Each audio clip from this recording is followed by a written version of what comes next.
สบายดีบรรดาท่านที่เคารพนับถือและฮักแพงทั้งหลายมื้อนี้พ่อใหญ่แก๊สสิมาอ่านประมวลกฎหมายอาญาปี 2017 มาตรา 148 การมอบหมายให้บุคคลที่บ่มีเงื่อนไขขับขี่พาหนะบนท้องถนน บุคคลใดหากได้มอบหมายให้บุคคลที่บ่อนุญาตให้ขับขี่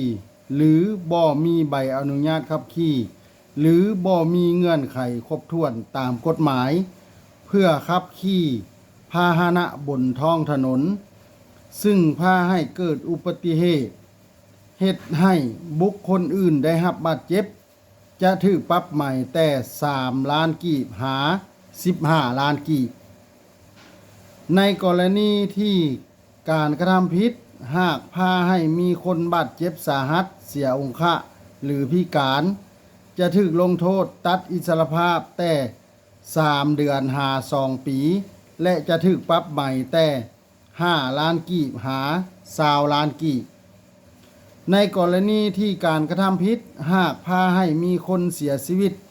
จะถูกลงโทษตัดอิสรภาพแต่2 ปีหา5 ปี และจะถูกปรับใหม่แต่7 ล้านกีบหา30 ล้านกีบ ในกรณีที่การกระทำผิดหากพาให้มีคนเสียชีวิตแต่2 คนขึ้นไปจะถูกลงโทษตัดอิสรภาพแต่3 ปีหา7 ปี และจะถูกปรับใหม่แต่10 ล้านกีบหา50 ล้านกีบ ถ้าถึกใจให้กดไลค์กดแชร์กดติดตามพ่อใหญ่แก๊สหน่อยเด้อถ้าอยากให้พ่อใหญ่แก๊สอ่านกฎหมายหยังมาตราใดให้คอมเมนต์มาเด้อขอขอบใจ